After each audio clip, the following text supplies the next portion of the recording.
Hello সবাইকে, আমি মৌমিতা। আমার চ্যানেল মৌমিতা 9 অফিসিয়ালের আরও একটা নতুন গল্পে সকলকে স্বাগত জানাই। আশা করি সবাই ভালো আছেন, সুস্থ আছেন। আমিও অনেক ভালো আছি।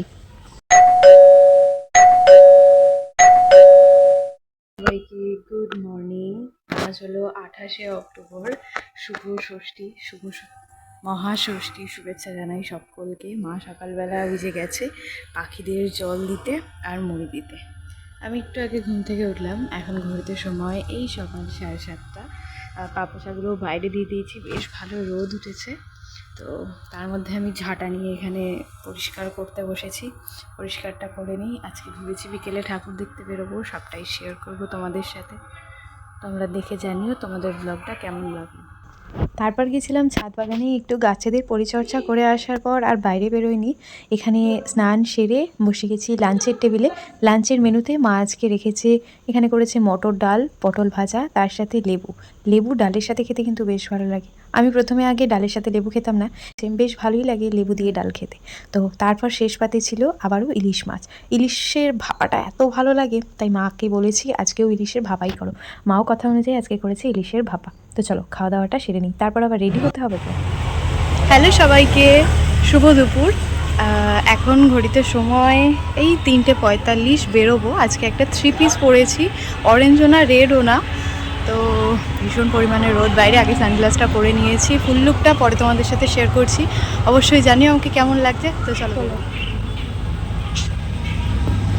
তো এই হলো আবার ফাইনাল লুক। ওড়নাটা একদিনেই নিয়েছিলাম, কিন্তু ট্রেনে করে যেহেতু যাবো তার জন্য ওড়নাটাকে তুলে নিয়েছি। আর কেমন লাগছে আমাকে সেটা কিন্তু অবশ্যই জানি।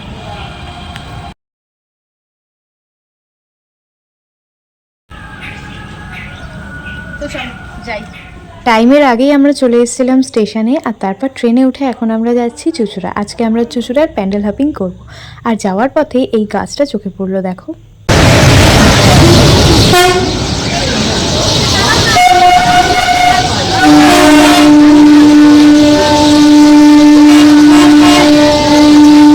আমরা চুঁচুড়াতেই প্যান্ডেল দেখবো বলে এসেছিলাম, কিন্তু এটা প্রপার চুঁচুড়ায় নয়, হুগলিতে। তো হুগলির প্রথম যে প্যান্ডেলটা আমরা দেখেছিলাম তার থিম ছিল মানিকদার কেরামতি। মানিকদা বলতে এখানে সত্যজিৎ রায়কে বোঝানো হয়েছে। তার কিছু কাজ, যেমন ভূতের রাজা দিল বর, তোমরা দেখলেই বুঝতে পারবে, দেখো।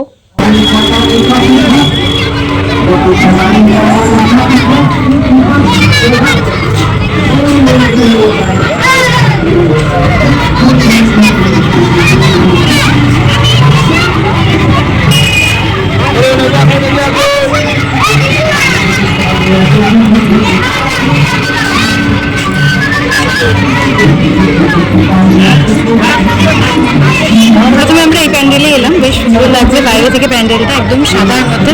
তো চলো এবার যাই ভেতর দিকে। ভিডিওটা সবাই কোথা থেকে দেখছো সেটা কিন্তু জানিয়ে যেতে একদম ভুলো না। যারা চ্যানেলে নতুন আছো অবশ্যই চ্যানেলটা সাবস্ক্রাইব করে নিও।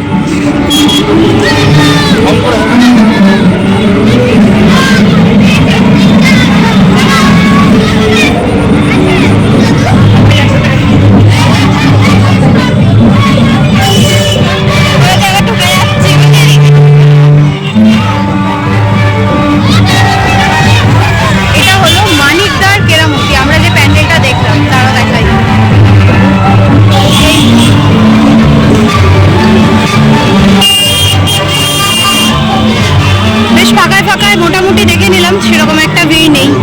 এরপর চলে এসেছি আমরা দ্বিতীয় প্যান্ডেলে। এই প্যান্ডেলে ঢোকার জন্য আমাদেরকে বাইরে 10 থেকে 15 মিনিট লাইন দিতে হয়, আর তারপর আমরা এই প্যান্ডেলে ঢুকতে পারি। এই প্যান্ডেলের থিম করা হয়েছিল পুরীর জগন্নাথ মন্দির, এবং মন্দিরের বাইরে, মানে এই প্যান্ডেলটির বাইরে একটা ঘর মতন করা হয়েছিল, যেখানে পুরীর জগন্নাথ দেবকে যে প্রসাদ দেওয়া হয় খাজা, সেই খাজা বিক্রি করা হচ্ছিল, যেটা সম্পূর্ণ পুরী থেকেই আনা, যেটা ওখানে বলা হচ্ছিল।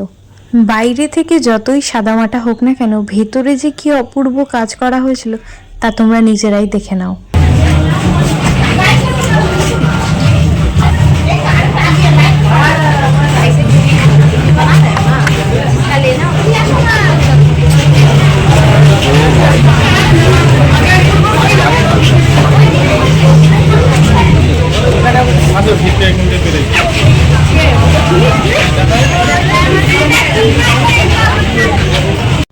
অন্যান্য প্যান্ডেলের মতো এই প্যান্ডেলে নির্দিষ্ট করে মা দুর্গা সেরকম কোনো প্রতিমা ছিল না। না ছিল কার্তিক, না ছিল গণেশ, না ছিল লক্ষ্মী, না ছিল সরস্বতী। এই মূর্তিকেই পুজো করা হয়েছিল। আর তার সাথে ছিল জগন্নাথ দেব, বলরাম আর সুভদ্রা, সেই তিনজন। তো চলো তাদের সাথেও তোমাদের দেখা করাই। একদম সামনে থেকে ঢুকে আসার পর এই মূর্তিটি, আর তার ভেতর এত সুন্দর একটা কারুকার্য করা ছিল। আমি ঠিক যতটা মন ভরেই প্যান্ডেলটা দেখেছি, ততটাই মন ভরে তোমাদের সাথে শেয়ার করার চেষ্টা করেছি। যতটা আমি পেরেছি সবটাই তোমাদের জন্য শেয়ার করলাম। তোমরা অবশ্যই জানিও যে আজকের এই ব্লগটা তোমাদের কেমন লাগলো। আর এই প্যান্ডেলের ভেতর সব থেকে মেন আকর্ষণ ছিল এই যে জগন্নাথ দেব, বলরাম আর সুভদ্রা, এই তিনজন। এটা হলো বাইরের ভিউ, জগন্নাথ মন্দিরের আদলে করা দুর্গাপুজোয় জগন্নাথ মন্দির। আর এই যে বাইরের দোকানটা রয়েছে, এই দোকান থেকেই পুরীর পিঠে, গজা বিক্রি করা হচ্ছিল। এরপর যেতে যেতে রাস্তার উপর একটি প্যান্ডেলে মায়ের দর্শন আবারও আমরা করে নিই। এরপর চলে এসেছি আমরা তৃতীয় প্যান্ডেলে। এখানে 7 থেকে 8 মিনিট আমাদের লাইন দিয়ে দাঁড়াতে হয়, আর তারপর আমরা প্যান্ডেলের ভিতর প্রবেশ করি। এই প্যান্ডেলের থিম ছিল আমাদের বর্তমান শিক্ষা ব্যবস্থা এবং সমাজ ব্যবস্থার উপর কেন্দ্র করে। তো তোমরা যদি পুরো প্যান্ডেলটা দেখো তাহলেই বুঝতে পারবে। তো চলো দেখতে থাকো।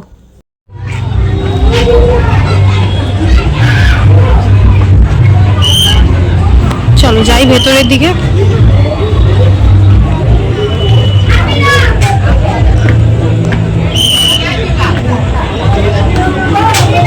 কাগজ দিয়ে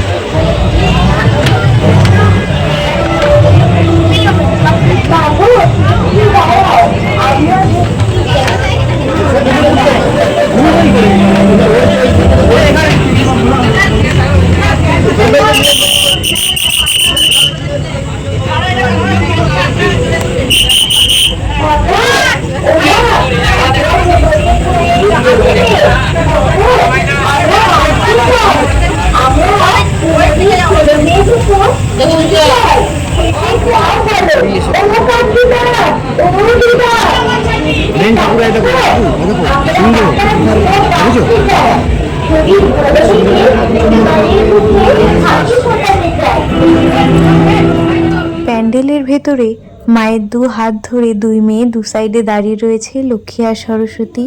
কার্তিক নিচে বসে আছে আর গণেশ পাশে দাঁড়িয়ে আছে।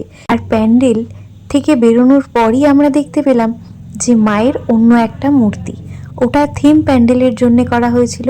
আর এই হলো পুজোর জন্যে, এই মাকে কিন্তু পুজো করা হয়েছে।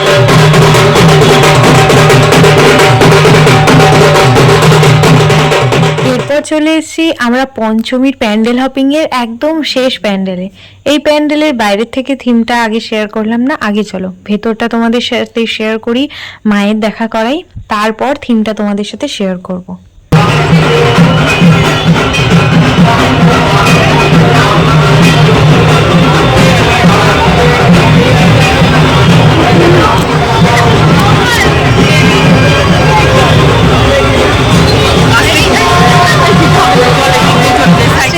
প্যান্ডেল, কারণ আমাদের টাইম হয়ে গেছে, এবার আমরা ট্রেন ধরবো। আর লাস্ট প্যান্ডেলে না, যেখান থেকে আমরা বেরোচ্ছি সেটা হলো একদম একটা স্কুলের ভেতর থেকে।